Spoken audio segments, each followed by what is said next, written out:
There was an important job to do, and everybody was asked to do it.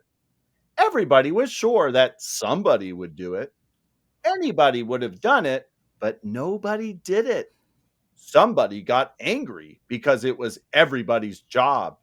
Everybody thought anybody would do it, but nobody realized anybody wouldn't do it. Well, that is the responsibility poem by the late Charles Osgood. And I think it relates very much to a couple cases we'll be discussing today. They both are about the responsibility of enforcing the law, which I thought was the government's job. But apparently, that's not the case anymore. So we'll discuss that and more today on Short Circuit, your podcast on the Federal Courts of Appeals. I'm your host, Anthony Sanders, Director of the Center for Judicial Engagement at the Institute for Justice. We're recording this on Wednesday, October 9th, 2024. And we'll be discussing these two cases from the Second Circuit and the 10th Circuit with two big-time IJ attorneys. They are old friends to Short Circuit, but this is their first time when we've been doing YouTube. So I'd like to welcome both of them. And as my wife and I tell our children, you can either say hi or just wave. And that's Paul Sherman and Erica Smith Ewing. Okay. Hi, Anthony. Thanks for having us. Oh, they both spoke up. That's great. I was going to say for our audio audience, they both waved. That's very kind of you, but they both said hi as well. And we will get to them in just a moment. First, I would like to say for everyone's benefit, though, that we have had a podcast that has kind of slipped into the Short Circuit feed the last few months every now and then. And that is our podcast, Unpublished Opinions, which is where IJ attorneys talk about things beyond just the federal courts of appeals. So that was going for a little while. We've now had some technical work we had to do to make things right. But now going forward, Unpublished Opinions has kind of flew away from the nest, and it's on its own feed and webpage now. So it's not going to be part of the Short Circuit feed. So if you want to reach out, or you like those episodes when they came out, you want to reach out for more of the Unpublished Opinions variety, you can find it wherever. You can find it on Spotify, Apple Podcasts, search Unpublished Opinions. You can also find it on its own webpage, which is at ij.org. We'll put a link in the show notes to the latest episode on the webpage, which just dropped a few days ago.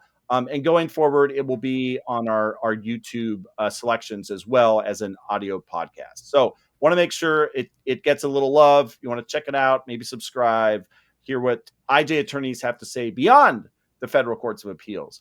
But here on Short Circuit, we're sticking with our bread and butter, the federal courts of appeals.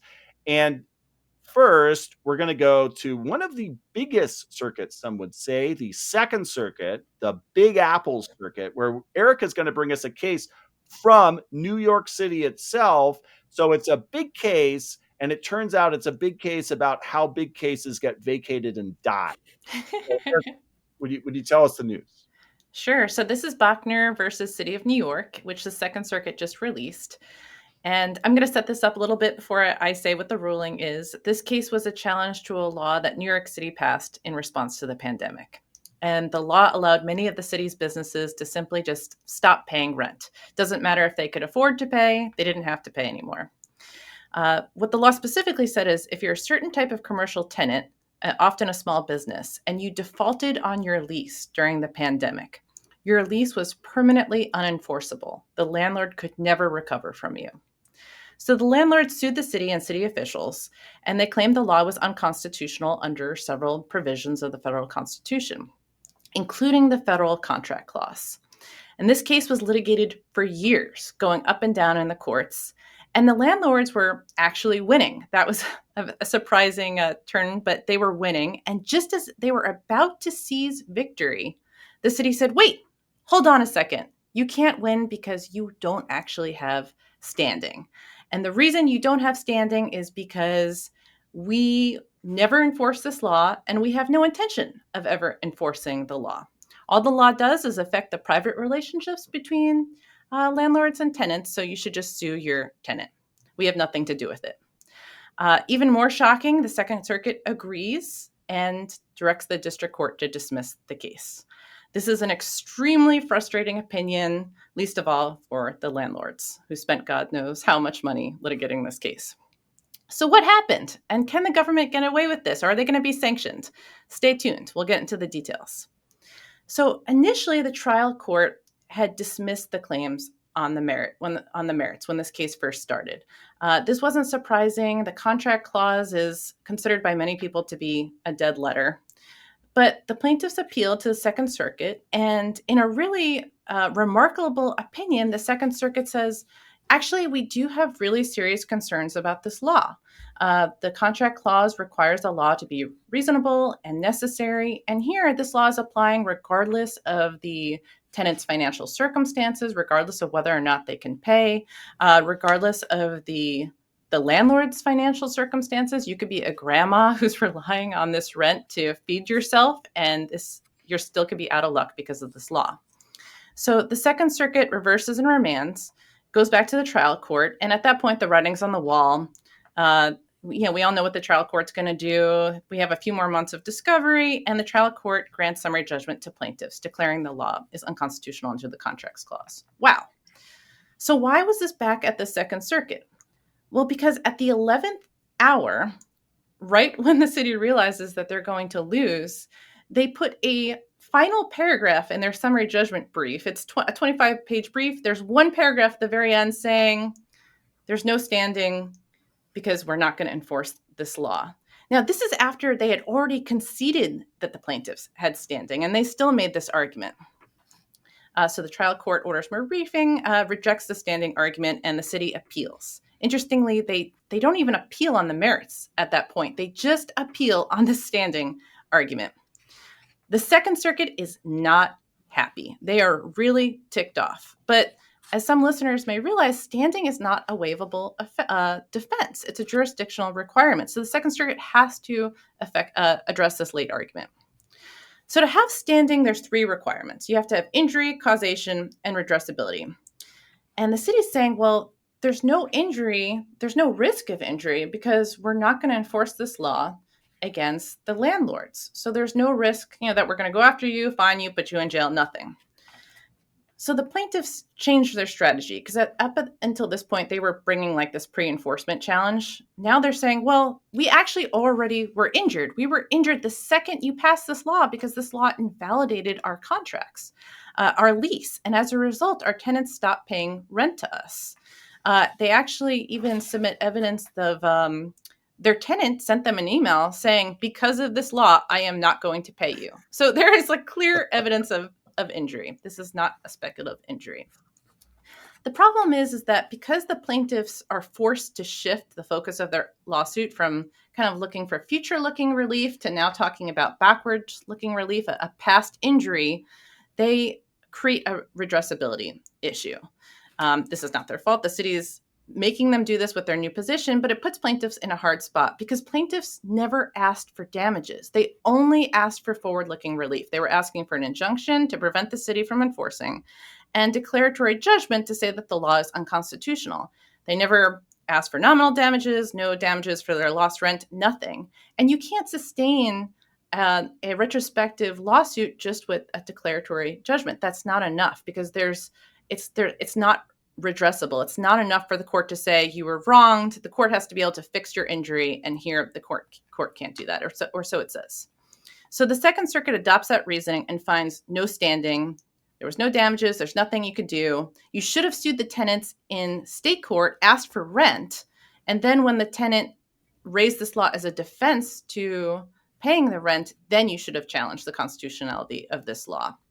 And the Second Circuit even goes on to say, even if we could do a declaratory judgment, it wouldn't do anything because a federal ruling is not going to be binding on the state court. So dismissed, no standing. So is the court right about this? Did the Second Circuit do the right thing? I was not persuaded. I do think it was strange that the plaintiffs didn't bring a damages claim. I think that would have went a long way to helping them out here, or even nominal damages. But I didn't see this as just a past injury. it seemed that it was an ongoing injury because plaintiffs are supposed to have this contract, they're supposed to have this lease, and every day that it's not enforceable is a continuing injury. And if all the court had to do is invalidate the law, the contract would have just sprung back into existence, and then they would have now had, a redressable injury. They would have now had a contract, and they could have done with that contract what they wanted, whether it's going to the plaintiff and asking them for money or suing them or whatever. They could have done something with that. And you don't have to have your injury completely 100% redressable to be a redressable injury. It just has to go part of the way there. So I think that the Second Circuit made a mistake on this. I also find this to be a very disturbing reason for other reasons, but I will pause there to let you guys jump in.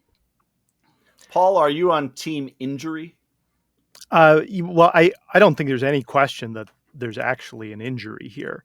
The thing that really stood out to me and that I thought the Second Circuit didn't latch onto enough was that there's also this provision of the law that allows the city to, I'm looking at the language here. So the Corporation Council can bring suit in the city's name to enjoin violations of a local law or regulation prescribing or requiring specific conduct. And this law didn't just say that these provisions are unenforceable.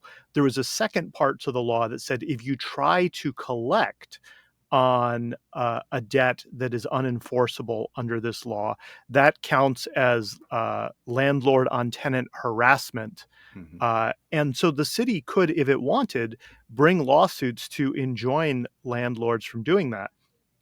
And the city conceded in supplemental briefing that it uses this authority to bring lawsuits to enjoin violations of local laws all the time. But they said, we're just not going to do it for this provision ever, so you don't need to worry. Which, I don't know, to me is just absolutely ridiculous. You've got a law that prescribes these landlords from engaging in this conduct. You've got another law that gives the city enforcement authority to go after them if they do this.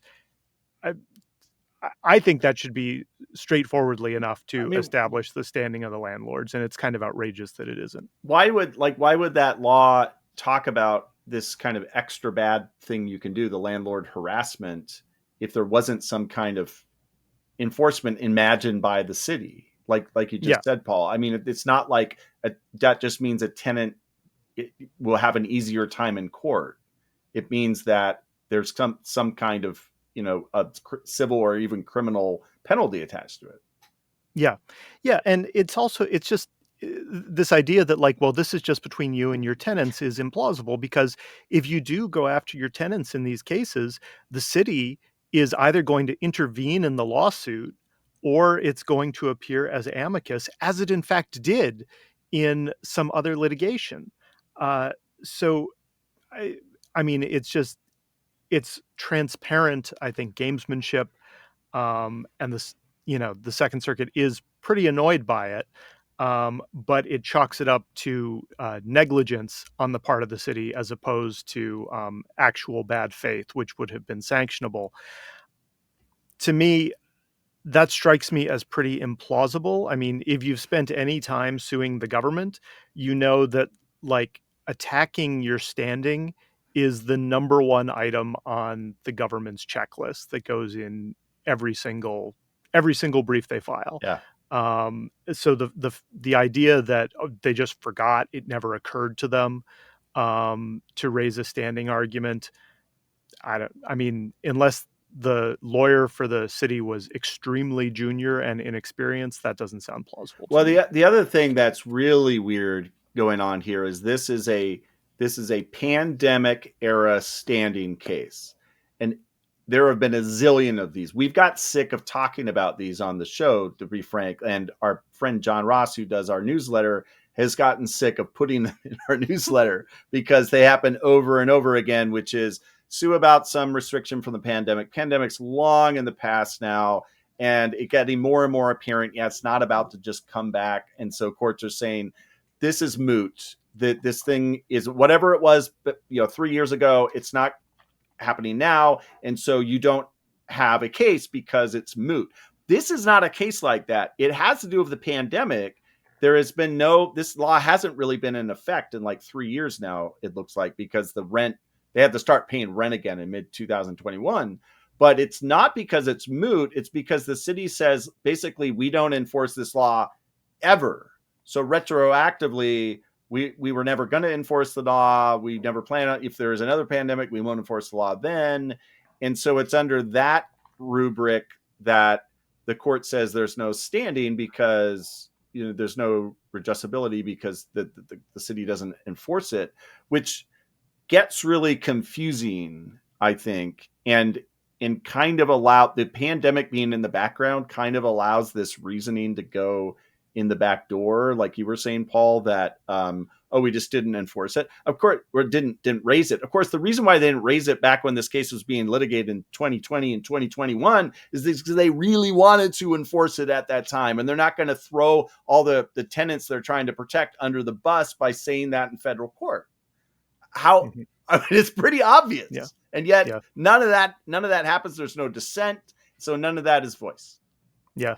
I mean, the silver lining to this, at least in my view, is that the city asked for the court to not only reverse the grant of summary judgment, but to vacate its earlier ruling on the motion to dismiss. Which is 3 years old now. Yeah, which is 3 years old, and is honestly a great ruling under the contracts clause. I mean, anyone who's studied the contracts clause or maybe has a hazy memory of it from law school knows, as Erica pointed out, that it's widely viewed as a dead letter, and the government can go in and mess around with contracts, it seems, basically whenever there's some good public spirited reason for doing so. And the fact that the court actually said, no, this is a serious problem, that it's not just that you're delaying the payment of this rent, but you're extinguishing it forever. That there has to be some kind of reasonable tailoring. That's a great ruling, and thankfully it's still on the books, probably because the Second Circuit was so annoyed with the city. Mm-hmm. Yeah. It does set a disturbing precedent that if you're the government and you're about to lose a big case, all you have to do is say, wait, I'm not going to enforce it anymore. Just don't come out with the ruling against me. Yeah, and get rid of everything you've ever said about the case where I didn't look good.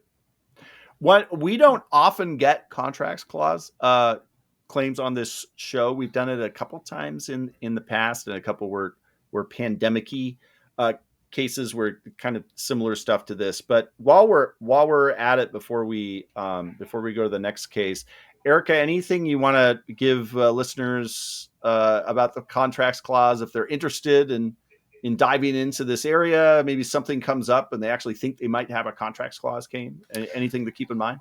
Well, IJ did submit an amicus brief, what was that, 12 years ago in the Obamacare case, saying that was a violation of the contract clause. And in that brief, we went into really in depth into the history behind the contract clause.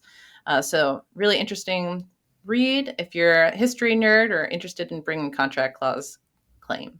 Well, we will put a link to that in the show notes about our contract, because I'm sure we have it somewhere. Contract clause brief. Yeah, I remember that it was like the background to, because in that case about the Commerce Clause, it was kind of the background of how contract law is thought to work. That would be governed by the Commerce Clause. Some people who know a little bit about contracts clause jurisprudence will know that in the early days of the Republic, this was kind of the one big way that the Constitution regulated the states, because the Bill of Rights didn't apply to the states in the old days. But there were a lot of contracts clause cases early on in nation's history, and that continued for a while. And then during the Depression, the court said, actually, it doesn't really do anything anymore. And we've kind of been in this holding pattern with it ever since. I will say that the test you gave earlier, Erica, about the contracts clause, it's pretty flexible. It has all this kind of rational basis language, but it's not quite as bad as the rational basis test that we've talked about on Short Circuit many times, that applies to a lot of like economic liberty claims and due process equal protection claims. So it has a little bit to it, and occasionally you see victories where someone, the government shafted someone out of their contract. So it's something to keep in mind, and we may discuss it again, hopefully sometime soon. Well, one thing we're going to discuss right now with Paul, and Paul has picked this case. I did not pick this case for him. From the 10th Circuit is an age verification law. Now, we're all over 18. We don't have to worry about age verification if it were even to come up. But apparently, it's an age verification law that is kind of like oddly enforced, and it reminds me very much of something some listeners and viewers will remember, which is the SB 8 litigation from a couple years ago from Texas about the abortion law the state had, where it was not enforced by the government but was enforced privately. And so the big question at the Supreme Court was, who the heck can you sue to try to have the law be challenged? And that's basically what's going on here in Utah. Is that right, Paul? Yeah, that's right. So it was an interesting time for this opinion to come out, because there's actually a case pending at the U.S. Supreme Court this term, free speech involving the same plaintiff, the Free Speech Coalition versus Paxton, which is challenging Texas's age verification law. The Fifth Circuit upheld that age verification law under rational basis scrutiny, essentially holding that the First Amendment doesn't apply to it at all. The Supreme Court granted certiorari. We did an amicus brief on some more general First Amendment issues. We don't typically get involved in the pornography First Amendment debate, but the Fifth Circuit really messed up some very fundamental First Amendment doctrine in ways that are broadly applicable. But none of that really comes up in this case, because the state of Utah has chosen a different enforcement mechanism for its age verification law. So, like Texas's law, Utah's law requires websites that have adult material that would be harmful to minors if viewed by them to take commercially reasonable steps to verify the age of the people who are accessing their websites. But Utah, unlike Texas, does not have any direct state enforcement of the age verification law. What it does instead is it creates a private right of action so that anybody who has suffered damages as a result of a minor accessing this material in Utah can bring a private lawsuit. So the Free Speech Coalition and some other plaintiffs sue to challenge the law. They sue both the Attorney General and I believe it was the Commissioner of the Utah Department of Public Safety, who's in charge of the agency that issues driver's licenses in the states. And they try to get an injunction against the enforcement of the law so that they don't have to go through these age verification steps. It gets to the 10th Circuit, and the 10th Circuit holds that there's no standing because these people who you have sued do not enforce the law in any way. So the only thing that you can really do is if you want to continue to publish this material, you have to run the risk that someone is going to sue you for doing so if you don't use these age verification measures that are required under the law. And there's no way to get any kind of pre-enforcement review of that.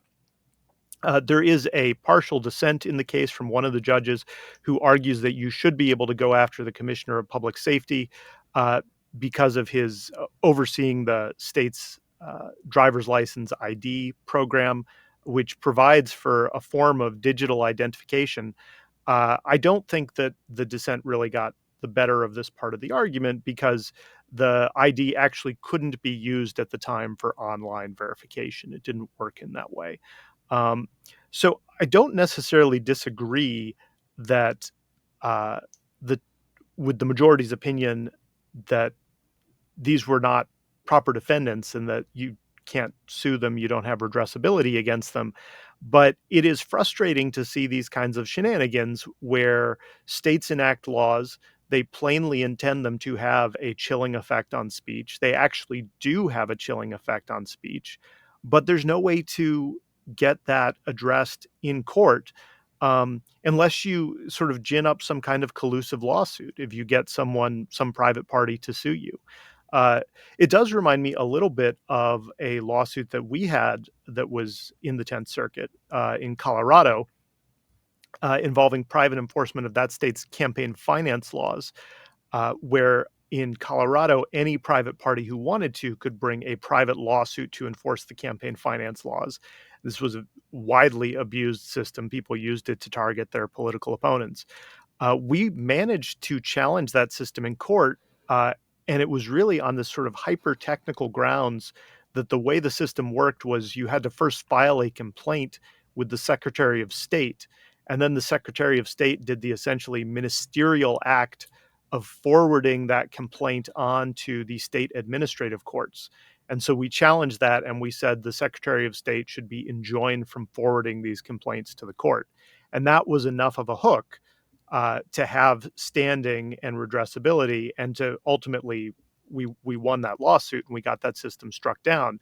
But here there wasn't even that ministerial connection. So it's an unfortunate outcome for the Free Speech Coalition. I hope that, I mean, I don't know that we're seeing more of these kinds of private enforcement schemes than have traditionally existed, but they do seem to be getting more attention. And that additional attention, I think, is really highlighting what many of the problems with these systems are, is they result in inconsistent enforcement of the law. They can have a widespread chilling effect, and the people who are aggrieved by them don't end up with effective ways often to vindicate their rights. Erica, do you see relationships between Paul's case and then the troubles you were talking about in the Second Circuit? Oh, yeah, absolutely. It's the government crafting laws or lawsuits that make it almost impossible for people to get an answer as to whether their rights are being violated, and they just have to wait and see. And if you're a for-profit business, operating on the margins, that uncertainty is enough to put you out of business.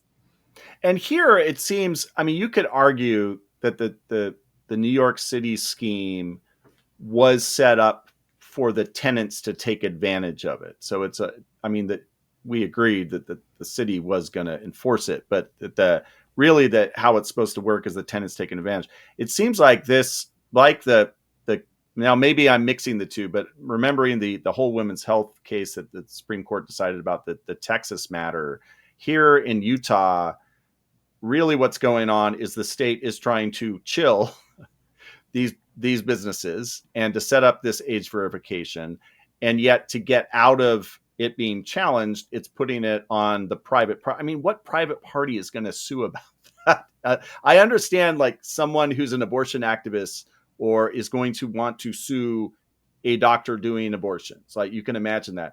I can't, like, how would you sue your neighbor because you think he's looking up porn and he's only 17, or who knows what it is. Well, you wouldn't sue your neighbor, you sue the website, but because there's someone like that out there, it's just kind of bizarre that you would set that system up unless you're trying to evade the constitutional question, which raises another thing that the dissent pointed out, Paul, which is you need to remember that when we're talking about these matters with a First Amendment claim, that usually these rules are a little bit relaxed. So it talks about ripeness. Standing is true in that way too, that it's easier. It should be easier to get into court when you're talking about speech, because the whole idea is a chilling effect. And this whole law is a gigantic chilling effect. Yeah, that's exactly right. I mean, the point of the law, I think, is to cast this uncertainty over what you're allowed to do, and then people respond to that by just not speaking, by not publishing this material anymore, because they think it's just commercially inviable to collect people's identification every time they want to visit one of these websites, which I can certainly understand why they would make that decision. And I think you're right that there's not even really an intention that these private lawsuits will be filed, because, I mean, I suppose there can be some aggrieved parent who's going to say, look, my kid went to this website and now I'm suing you because you didn't check his age, the kid's going to be mortified, of course. Um, but beyond that, like, what is going to be your measure of damages? You're like therapy for your kid. I don't know. I mean, maybe, but the the idea, I think, really is just to make it harder for you to operate in the state because we don't like the kind of material that you publish.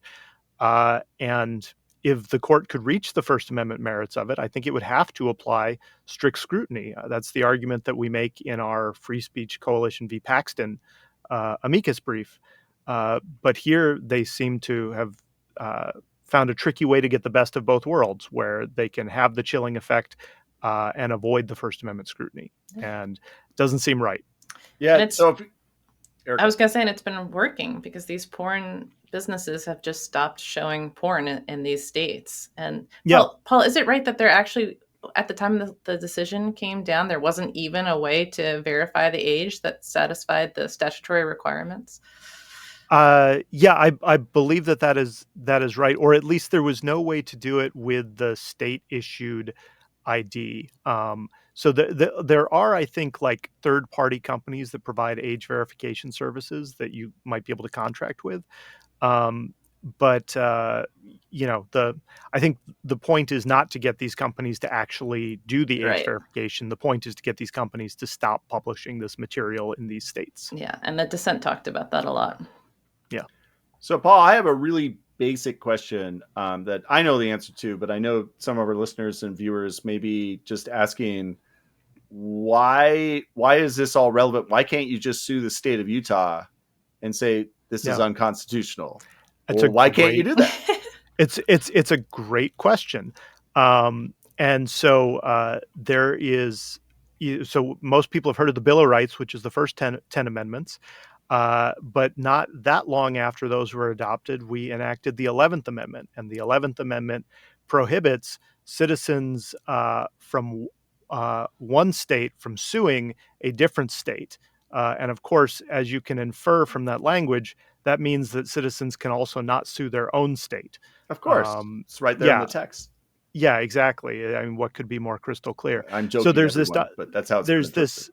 Yeah. There's this doctrine called sovereign immunity, the idea that the states are sovereigns in the same way that the federal government is sovereign, or that a king is sovereign, and you can't sue the sovereign without the sovereign's consent.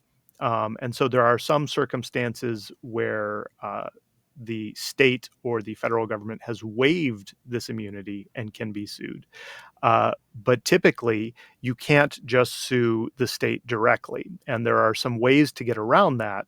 One of them is this sort of legal fiction under a case called Ex parte Young, where instead of suing the state of Utah, you sue the Utah Attorney General in his official capacity, or you sue the commissioner of the Department of Public Safety in his official capacity.